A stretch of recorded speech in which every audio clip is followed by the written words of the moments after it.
할렐루야. 반갑습니다. 오늘은 누가복음 16장 1절부터 8절까지의 말씀을 가지고 우리 하나님의 뜻이 무엇인지 우리 함께 살펴보는 시간 가지기를 원합니다. 오늘 제목은 예수님의 비유, 칭찬받는 불의한 청지기라는 제목으로 말씀을 나누겠습니다. 여러분, 우리 누가복음 16장 말씀은 우리에게 너무나 탕자 비유를 넘어서 지나서 16장에 와서 불의한 청지기 비유가 나오는데, 불의하다는 것은 옳지 않다는 거잖아요. 근데 이 옳지 않은 청지기가, 옳지 않은 관리자가 칭찬을 받습니다. 이 이야기가 왜 여기 나올까요? 예수님이 또 왜 이런 이야기를 누가복음 16장에 하신 걸까요? 누가는 왜 또 여기에다가 이 예수님의 말씀을 기록해 놓으셨을까요? 우리가 한번 이걸 생각해 봐야 됩니다. 불의한데, 옳지 않은데 칭찬받습니다. 옳지 않으면 뭘 받아야 됩니까? 벌 받아야 되는데 칭찬을 받고 있습니다. 왜 칭찬을 받을까요? 우리가 한번 생각해 봐야 되겠죠. 옛날 생각을 한번 해보면, 어릴 적에는 제가 참 지저분하게 놀았던 것 같아요. 개미, 사마귀, 무당벌레, 풍뎅이, 사슴벌레, 메뚜기, 공벌레, 이 벌레라는 벌레들은 죄다 잡았던 기억이 있습니다. 그리고 이런 벌레들이 저희 집에 항상 있었습니다. 실제로 공벌레가 아닌데도 공벌레처럼 생겨가지고 그 벌레 잡아서 막 돌리고 이랬어요.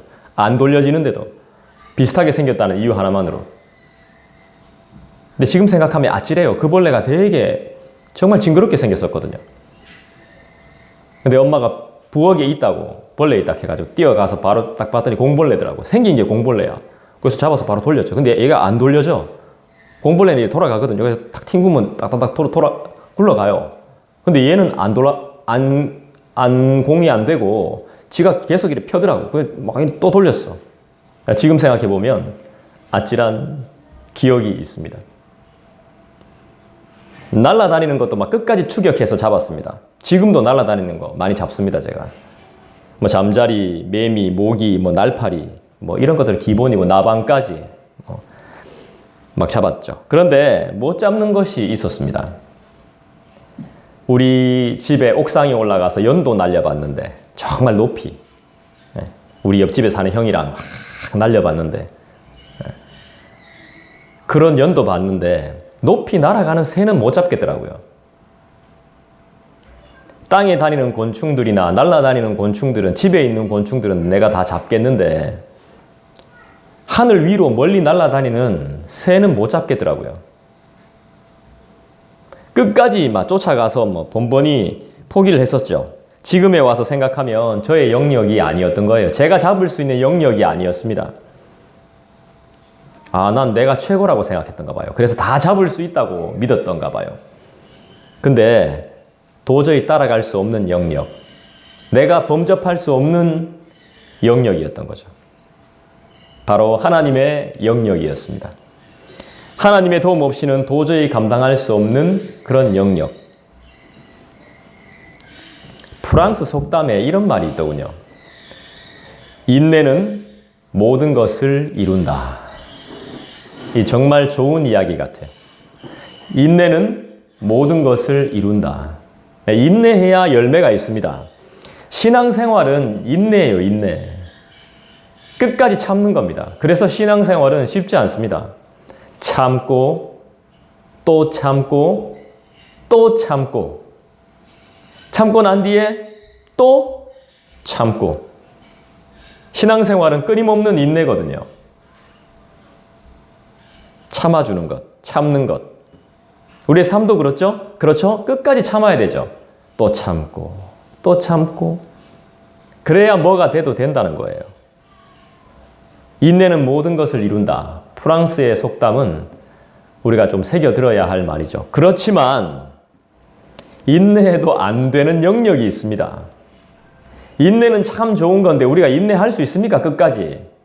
참다가 보면 결국 터지는 게 우리인데, 참다가 보면 골마 터지는 게 우리의 인생인데, 참는다고 다 됩니까, 어디? 아무리 공부를 잘하고 아무리 부자여도, 그리고 외모가 아무리 출중해도 그거 다 써먹는 거 아니던데요? 잊어버리게 되고 까먹게 되고 병들게 되고 그 누구도 맨손으로 날아가는 새를 잡을 수 없던데요? 그리고 떨어뜨릴 수도 없던데요? 떨어진 거 주우면 몰라도요. 바로 하나님의 영역이죠. 인내도 하나님께서 해주셔야 되는 거죠. 참게 해주셔야 되는 거죠. 그래서 우리는 뭘 합니까? 예배하죠. 제가 우리 교회에 이제 아침에 일찍 좀 나와 있는 편인데, 나와서 준비하고, 뭐 청소하고, 다시 정리하고, 다시 한번 돌아보고, 아까 문 닫아주셔서 고맙습니다. 환기 때문에 일부러 문 열어놓고, 그러다 보면 이제 뭐 깜빡하게 되는 것들도 있죠.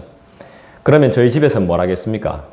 저희 아내가 애들 준비시키고, 잠깐 예배하고, 주일 우리 어린이 예배 따로 드리지 않으니까, 기도하고, 이렇게 오겠죠. 여러분들도 마찬가지겠죠. 아침에 일어나셔서 기도하고 준비해서 예배하러 오시겠죠. 그래서 우리는 주일 아침에 일어나는 그 순간부터가 바로 예배의 시간입니다. 누군가 특별히 없더라도 나를 중심으로 아니면 엄마를 중심으로 아빠를 중심으로 이렇게 예배하겠죠. 1절 보십시오. 또한 제자들에게 이르시되 어떤 부자에게 청지기가 있는데 그가 주인의 소유를 낭비한다는 말이 그 주인에게 들린지라. 우리 주인은 어떻게든 다 압니다. 우리가 뭘 하는지, 우리가 뭘 보는지. 지금 1절은 누구에게 하는 말씀입니까? 믿는다고 말하는 제자들에게 하시는 말씀입니다. 예수님께서. 우리가 바로 예수님의 제자 아닙니까? 그죠? 우리에게 하시는 말씀이에요. 누구에게든지 듣습니다. 어떻게든 봅니다. 다 보고 계십니다. 우리 하나님은 숨어 계시는 분이시기 때문에 숨어서 다 보고 있습니다. 숨어 있으면 다 보여요. 다 보입니다. 안 보이는 것 같죠? 숨어 있는 사람만 안 보일 뿐이지 숨어 있는 사람은 우리를 다 본다고요. 우리의 상태, 우리의 환경, 우리의 상황, 이 모든 것들을 다 알고 계십니다. 내가 모르는 부분, 전혀 생각지 못했던 부분, 이룰 수 없었던 일, 전부 다를 알고 계시죠. 오늘 말씀의 제목이 불의한 청지기 아닙니까? 그죠? 불의한 청지기가 누굴까요? 그걸 알아야 됩니다. 불의한 청지기가 과연 누구냐? 이놈 참 나쁜 놈이네. 이놈 못 쓰겠구나. 이게 중요한 게 아니라 불의한 청지기가 누구냐는 걸 알아내야 되는 거예요.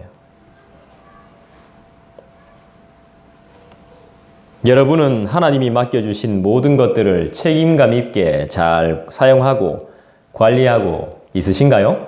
1절을 다시 한번 볼까요? 같이 한번 읽어보겠습니다. 시작. 또한 제자들에게 이르시되 어떤 부자에게 청지기가 있는데 그가 주인의 소유를 낭비한다는 말이 그 주인에게 들린지라. 나의 모습을 누군가는 다른 사람에게 이야기합니다. 반드시. 주인은 다 알게 됩니다. 보고도 알고 듣고도 알고 느끼기도 하죠. 혹시 낭비하고 있는 거 뭐가 있을까요? 우린 뭘 낭비하고 있을까요? 1절이 말씀하는 낭비는 무엇을 말하는 걸까요? 필요 이상의 지출, 과도한 소비, 이건 과소비를 말하겠죠? 불필요한 소비, 관리의 소홀함, 비윤리적이며 비도덕적인 것, 비상식적인 것, 상식적이지 않은 씀씀이. 이게 일반적인 우리의 통념이고 사회학적인 상식입니다. 과소비, 불필요한 소비, 이런 것들. 근데 성경이 말씀하는 낭비는 뭘까요? 사회적 통념 말고 성경이 말씀하시는 낭비는 정말 뭐겠습니까? 오늘 말씀하는 낭비. 주인이 관리자에게 묻습니다. 너 지금 낭비하고 있다. 내가 들었다. 너는 아웃이다.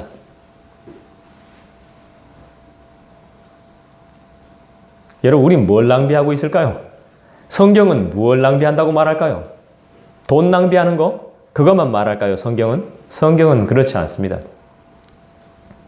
시간을 허비하는 것, 세월을 아끼지 않는 것, 전능자를 생각하지 않는 아무런 의미 없는 삶, 이 모든 것들을 인생의 낭비라고 하죠. 성경은 이 모든 것들을 낭비라고 말합니다. 우린 돈이 아까워서 막 아끼고 절약하지만 실제적으로 성경은 그것보다 더 이상을 이야기합니다. 순간순간 우리가 낭비하는 것들이 굉장히 많거든요. 에베소서에 보면 이런 말씀이 나오네요. 지혜 있게 행하며 세월을 아끼라. 지혜 있게 행하며 세월을 아끼라. 여러분들 나중에 에베소서 어디에 나오는지 한번 찾아보시기를 바랍니다. 허랑방탕하게 사는 것도 낭비가 되는 거예요. 저도 잠깐 다른 생각 많이 하는데 이것도 어떻게 보면 낭비가 될 수 있는 거예요. 하나님의 인도하심과 보호하심 아래 거하지 않는 것, 하나님의 통치와 지배를 멀리하는 것, 이 모든 것이 우리의 소유를 낭비하는 거예요. 신명기 1장에 보면요, 이런 말씀이 나와요. 10하루길이에요. 그러니까 10일 만에 도착할 수 있는 길이에요. 그런데 몇 년 걸렸어요? 40년 걸렸어요. 왜 그런 일이 벌어질까요? 하나님을 멀리하니까 세월을 낭비하게 되더라는 말이에요. 여러분, 그게 내가 받아들일 수 있어. 내 용납이 안 돼요. 10일 만에 갈 수 있는 거리를 어떻게 40년이나 걸립니까? 이건 내 스스로가 용납이 안 되는 거예요. 하나님을 의지하지 않는 자들이 그렇게 걸리더라는 거예요, 시간이. 내가 제자리에 돌아오는데 30년이 걸리더라는 거예요. 내가 제자리에 돌아오는데 15년, 10년 이상 걸리더라는 거예요. 하나님을 의지하지 않으니까, 전능자의 그늘 아래 있지 않으니까 그렇게 시간이 오래 걸리더라는 거예요. 우리는 작은 일들을 아주 하찮게 생각하고 무시하는 경우가 있죠. 건축을 예로 들어본다면 건물을 지을 때 땅을 파는 기초공사가 너무너무 중요해요. 그러니까 건물이 올라가는 만큼 땅 밑에를 파죠. 5층짜리 건물을 짓는다면 지하 5층을 팝니다. 이 지하 5층을 파는 이 기초공사가 굉장히 중요합니다. 이 기초공사가 부실하면 건물은 오래 견디지 못합니다. 우리의 삶의 작은 구멍들을 여러분 무시하지 마십시오. 이 작은 구멍이 터져서 나중에는 뚝을 무너뜨립니다. 이 작은 구멍들이 터져서 나중엔 댐을 무너뜨려요. 이 작은 구멍들이 터져서 나중에 우리의 삶을 붕괴시킵니다. 건물을 붕괴시키듯이, 대교를 붕괴시키듯이. 2절을 봅시다. 주인이 그를 불러 이르되 내가 너에게 대하여 들은 이 말이 어찌 됨이냐? 네가 보던 일을 세마라. 청지기 직무를 계속하지 못하리라 하니. 무슨 말이죠? 청지기 직무를 계속하지 못하리라 말합니다. 해고 통보를 받은 것입니다. 네가 보던 일을 셈하라 하십니다. 셈하라는 말은 장부를 가지고 오란 말입니다. 이때까지 관리했던 장부 내놔라 이 말입니다. 전부 다 정리하자, 결산하자, 보고해라 이 말입니다. 여러분, 우리는 하나님 앞에 나의 삶에 대한 장부를 보고할 때, 하나님 만약에 우리 보고 셈하자 하실 때 우리는 떳떳하게 내 장부를 하나님 앞에 드릴 수 있을까요? 혹시나 좀 부끄럽지는 않을까요? 이제 이 청지기는 해고 통보를 받았습니다. 이유가 뭐죠? 낭비했기 때문입니다. 또 책임을 소홀히 했기 때문입니다. 그리고 자기밖에 몰랐기 때문입니다. 3절을 봅니다. 청지기가 속으로 이르되 주인이 내 직분을 빼앗으니 내가 무엇을 할까? 땅을 파자니 힘이 없고 빌어먹자니 부끄럽구나. 속으로 청지기가 이런 말을 했습니다. 주인이 내 직분을 이제 내가 해고당했는데 내가 뭘 해야 되지 이제? 땅을 파자니 힘이 없고 빌어먹자니 부끄럽구나. 이 청지기는 이제 고민에 빠집니다. 진지하게 고민합니다. 정말 진지하게. 그리고 자기 자신을 돌아봅니다. 말로 하는 일, 책상에서 펜대 굴리는 일, 장부 정리하는 일, 사무 보는 일, 이런 일만 하다 보니까 힘쓰는 일이 자신이 없습니다. 근데 이 힘쓰는 일이 이게 참 보통 일이 아니더라고요. 이 보통 일이 아닙니다. 아무나 할 수 있는 것도 아닌 것 같아요. 이 힘쓰는 일은 진짜 정말 대단한 일 같아요.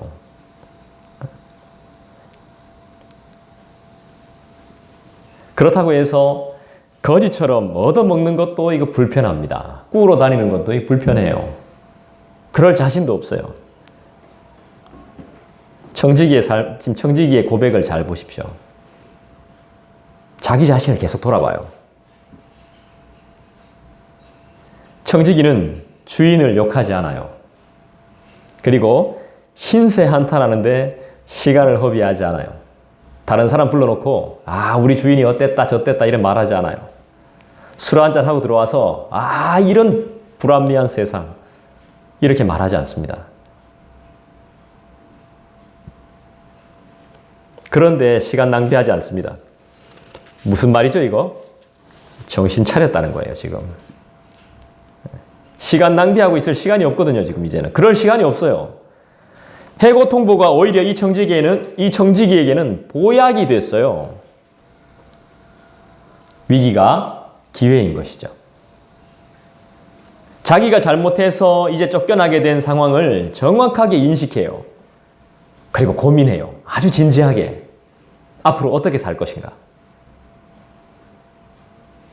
이렇게 되면 어떻게 될 것인가? 우리한테 이게 참 필요하거든요. 그러면 어떻게 살 것인가? 그렇다면 우리는 이제 어떻게 살아야 할 것인가? 지금 이 사태, 우리나라에서 벌어지고 있는 이 사태, 이 코로나 바이러스가 생각보다 우리 가까이 와 있더만요. 이게 우리한테 주는 실도 크지만 우리한테 주는 득도 상당해요. 그냥 우리가 막 불평불만만 할 건 아닌 것 같아요. 이 가운데 우리가 어떻게 이제 살아나갈 것이냐가 문제가 되는 거죠. 그러니까 손대지 말아야 할 것, 우리의 영역이 아닌 것은 놔둬야 돼요. 그냥 자꾸 챌린지 하니까 이게 문제가 생기는 거예요. 여러분, 위기가 기회인 거예요. 그리고 자기가 경험이 많이 없어서 할 수 있는 일이 제한되어져 있다는 것도 이 청지기는 잘 알아요. 정확하게 판단하고 있어요. 힘 못 써요. 나 힘든 일 못해요, 이 사람. 자, 아웃입니다. 해고당했습니다. 이건 우리가 성경을 종말론적 관점으로 해석을 해야 됩니다. 이제 굶어 죽는 상황으로 해석을 해야 돼요. 내일 죽습니다. 종말이 와서. 앞으로 얼마 못 가서 죽는다 이 말입니다. 뭐 어떻게 삶을 살겠습니까? 이걸로 우리가 바라봐야 되는 것이거든요. 종말의 때가 왔습니다. 이제 정신 차린 거예요. 늦지 않아요. 나이 30 돼서 왔어. 저한테. 아유 목사님, 내가 너무 늦었어요. 그렇죠. 10살 때 왔어야지. 20살 때 왔어야지. 그래 따지고 보면 30살이 늦은 거야. 아니 그렇지만 한편으로 보면 늦은 게 아닌 거예요. 40 되기 전에 왔잖아.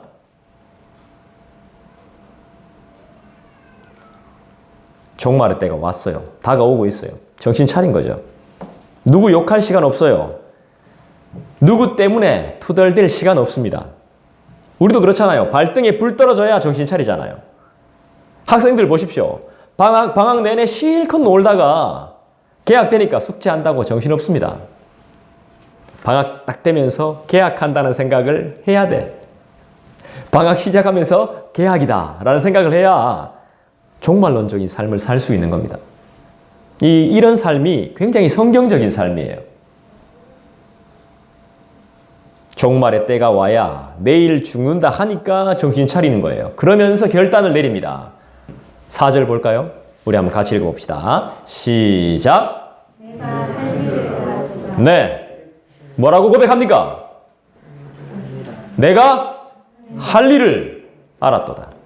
여러분, 끊임없이 고민하고 끊임없이 묵상하면 내가 할 일을 알게 됩니다. 성경은 분명히 말합니다. 이런 걸 잘 캐치해야 됩니다. 내가 할 일을 알았도다. 이렇게 하면 직분을 빼앗긴 후에 사람들이 나를 자기 집으로 영접하리라 하고, 내가 할 일을 알았도다. 이 고백, 사실 저는 이 고백이 너무 은혜가 됐어요. 뒤에 말보다. 정말 내가 해야 될 일, 우리 교회가 해야 될 일, 우리 성도들이 해야 될 일이 무엇인가 진지하게 고민해 보게 되더라고요. 세월을 낭비하지 않고 주님 주신 시간을 죽이지 않고, 전 킬링 타임이란 말이 정말 싫습니다. 킬링 타임. 왜 시간을 죽입니까? 주님이 주신 인생을 허비하지 않고 내가 해야 하고 우리 교회가 해야 할 일이 무엇인지를 알기를 소원합니다. 5절부터 7절까지 볼까요? 주인에게 빚진 자를 일일이 불러다가 먼저 온 자에게 이르되 네가 내 주인에게 얼마 빚졌느냐? 말하되 기름 100마리입니다. 이르되 여기 네 증서를 가지고 빨리 앉아 50이라 쓰라.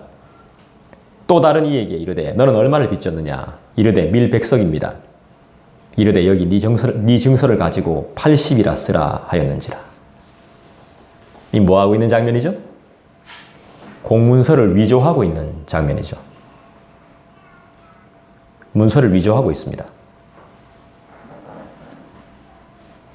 자, 실직 뒤를 생각해서 이 청지기가 계획을 세웁니다. 제가 볼 때는 상당한 음모 같아요. 음모. 음모를 세웁니다. 이 계획도 정말 인간적입니다. 주인을 속이는 거잖아요. 음모가, 계획이 다 들통나서 만일의 사태가 발생해도 혼자 죽지 않습니다. 똑똑하죠? 다 같이 범죄자가 되는 겁니다. 다 같이. 자기 혼자만 죽지 않아요. 이 같이 문서를 위조한 이 사람들을 공범으로 끌어들여서 자기의 책임을 어떻게든 줄이고 어떻게든 피해갈 생각인 거죠. 아, 똑똑하고 영리합니다. 참 사람은 간사해요. 나쁜 쪽으로는 왜 이렇게 머리가 잘 돌아가는지 모르겠어요. 그런데 놀랍게도 주인이 이 모든 것을 다 알고 있습니다. 자초지종을 다 알고 있어요. 그래서 본문의 주인은 비유지만 이 주인은 하나님인 거예요. 하나님이 다 알고 계세요. 여러분들의 계획, 우리들의 음모, 이 음모를 꾸미는 것까지 다 알고 있다니, 모략 이런 거 다 알고 있다니까. 왜냐하면 우리 하나님은 지략에 강하시거든요.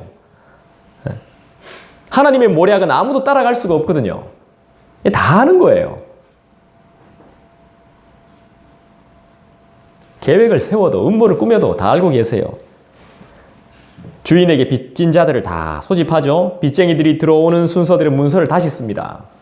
청지기 마음대로 처음부터 문서를 잘못 썼기 때문에 지금 다시 정정해서 쓰게 한다고 저는 생각을 한번 해보게 됩니다. 빚을 청지기 마음대로 과하게 매긴 게 아닌가 싶어요. 왜냐하면 이 관리자는 자기 그런 권한이 있거든요. 증서를 쓰게 하는 권한이 있습니다. 그도 그럴 것이 이 시대에 빌려가는 금액이랑 갚는 금액이 달랐다는 이야기가 있습니다. 이 시대에는. 예를 들면 70만 원을 빌리면 갚을 때는 100만 원을 갚아야 되는 겁니다. 내가 분명히 70만 원을 빌려갔습니다. 근데 갚을 때는 100만 원을 갚아야 되는 거예요. 이 시대가 그랬어요. 이 시대가. 그랬다는 이야기가 있습니다. 기름 100말, 실제로는 60에서 한 70말 정도. 여기는 50마리죠. 그죠? 이자가 그냥 무조건 뭐 얼마 빌려가면 얼마를 갚아야 되는 거야. 무조건. 그런데 하나님이 이자놀이 하라 그랬어요? 하지 말라 그랬어요? 성경에. 하지 말라 그랬죠? 네. 하지 말라 그랬습니다. 이자놀이 같은 거 하지 말라 그랬어요. 분명히 말씀했어요. 특히나 같은 민족한테는 하면 안 돼요. 그런데 갚을 때는 이자까지 쳐서 갚아야 되는 거예요. 빌리는 사람만 죽어나는 거예요. 이거. 지금 우리와 다르지 않죠? 우리의 삶과 다르지 않습니다. 같은 민족에게 이자놀이가 금지되어져 있지만 실제로는 그렇지 않았나 봐요. 그래서 실제로는 주인의 원금에는 손을 안 대는 거예요.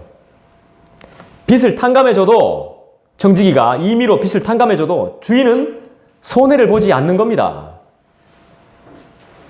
그렇게 되는 거예요. 그러니까 득이 없을지 몰라도 실은 없는 겁니다. 주인에게. 그리고 이 시대에 정말 중요한 것이 무엇이냐 하면 돈보다는 명예를 상당히 귀하게 생각했습니다. 중요하게 생각한 겁니다. 이 한 사람의 이미지, 그러니까 평판. 이 평판이 정말 중요한 거예요. 이 평판이 잘못되면 문제가 생기는 겁니다. 그러니까 이 채무를 깎아줌으로써 청지기와 주인의 평판이 동시에 좋아지는 거죠. 그리고 조금 더 상상의 날개를 펼쳐본다면 청지기와 채무자에게 약간의 딜이 있었다고 볼 수도 있습니다. 내가 좀 깎아줄 테니까 내 자리 하나, 내가 해고당해도 내 자리 하나, 새로운 일자리 하나 부탁한다. 이렇게 말이죠. 이건 전적으로 제 상상이자 제 생각입니다. 안 했을 수도 있습니다. 근데 보니까 영접할 거라고. 내가 이렇게 채무를 깎아주면 깎아준 사람들이 나를 도와줄 거라고. 그렇게 생각했어요. 그렇게 한번 생각해 보게 되는 거죠. 만약에 채무자들이 약속을 안 지키면 원래 있던 문서를 본인이 가지고 있다가 분리되면 되는 거죠. 봐라, 내가 이렇게 도와줬잖아. 이럴 수 있는 거냐? 하면서.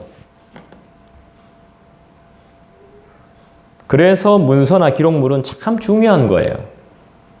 저도 결혼할 때 신혼여행 가서 아내랑 몇 가지 적은 것이 있어요. 지금 어디 있는지 잘 모르겠어요. 뭐 이렇게 하자, 저렇게 하자 이렇게 막 적었습니다. 몇 가지. 위반 시 벌금 5만 원. 근데 거의 지키지 않았습니다. 그래서 빚이 엄청날 겁니다, 아마. 근데 저는 빚쟁이로 살고 있지 않습니다. 엄청난 은혜인 거죠. 제가 한 번씩 불쑥불쑥 제가 아내한테 이렇게 말해요. 고마워. 덕분이야. 사랑해. 이렇게 말합니다. 불쑥. 근데 저희 아내가 저랑 오래 살면서 요즘 많이 좀 띨띨해져가지고 제가 왜 이런 말을 하는지 몰랐을 겁니다. 이제 설교 때 이야기했으니까 알겠죠? 8절 보겠습니다. 주인이 이 옳지 않은 청지기가 일을 지혜 있게 하였으므로 칭찬하였으니 이 세대의 아들들이 자기 시대에 있어서는 빛의 아들보다 더 지혜로움이니라. 주인이 청지기를 칭찬합니다. 어떤 부분을 칭찬하죠? 그렇죠. 이 청지기의 지혜로움을 칭찬합니다. 여러분 잘 봐야 됩니다. 이 청지기의 행동을 칭찬하는 게 아닙니다. 그 사람의 지혜를 칭찬하는 거예요. 영리함을 칭찬해 주는 겁니다. 간사할지라도 나쁠지라도 자기의 미래를 준비할 줄 아는 이 영악함을 지혜롭다고 칭찬하는 겁니다. 이 사람의 행동을 칭찬하는 게 아니에요. 절대로. 우리는 오해하면 안 돼요. 믿음이 있다고 말하는, 교회에 다닌다고 말하는 우리보다 더 지혜롭다고 칭찬합니다. 빛의 아들 그랬잖아요. 빛의 아들들. 빛의 아들들이 우리입니다. 우리 예수님의 제자들. 우리보다 믿음이 있다고 말하는 우리보다 교회 다닌다고 말하는 우리보다 더 지혜롭다고 지금 칭찬하는 거예요. 여러분 종말이 옵니다. 반드시 옵니다. 이 세계적인 나라적인 종말이 아니라 개인적인 종말이 우리한테 다 옵니다. 내가 이 종말이라는 것을 맞이하면서 피할 수 없다면 우리가 받아들여야 되는데 이런 상황에서 내가 그토록 소중히 생각했던 아껴두었던 내가 소유한 재물 이것을 어떻게 사용하는 것이 좋을까요? 내가 가져갈 수 없습니다. 우린 빈손으로 와서 빈손으로 돌아가는데 이걸 어떻게 사용하면 좋겠습니까? 그렇게 힘들게 모아놓은 재물, 지금도 힘들게 벌고 있는 이 재물을 어떻게 사용하는 것이 가장 현명할까요? 앞으로 우리의 노후를 어떻게 준비하고 그리고 주님께서 우리에게 맡기신 물질을 이 종말의 때에 어떻게 사용하는 것이 가장 좋겠냐 이 말입니다. 주님이 우리에게 건강을 허락하시고 일할 수 있게 해 주셨기 때문에 우리가 돈을 벌 수 있다는 거 믿습니까? 조금의 건강이라도 우리에게 허락하셨기 때문에 우리가 아파도 아침에 일어나기 싫어도 너무너무 힘들어도 상황을 조금이라도 열어주시고 길을 열어주시고 몸에 건강을 주셨기 때문에 우리가 지금 벌어먹고 사는 겁니다. 그럼에도 불구하고 나는 왜 단 한 번도 하나님을 나의 구원자로, 나의 왕으로, 나의 주인으로 생각하지 않는 이유는 무엇일까요?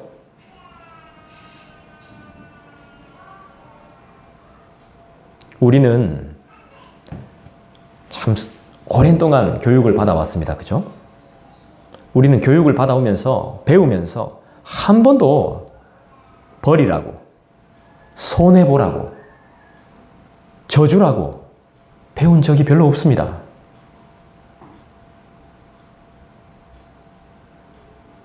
그렇게 가르치지도 않았습니다. 제가 다른 사람들을 위해서 기도해 줄 때도 그렇게 기도하지 않았습니다. 손해보게 해주시고 난리 나죠. 그렇게 기도하면. 사랑은, 제가 사랑을 잘 모르는데 사랑은 아낌없이 주는 거라고 하지 않습니까? 사랑은 버리는 거라고. 내가 잘 되어야 되고 내 자식, 내 가족은 잘 되어야 하는 무한 경쟁 사회 속에서 우린 살아가요. 갑과 을을 나누고요. 반드시 싸우면 이겨야 되고요. 지면 안 돼요. 규모가 좀 작거나 좀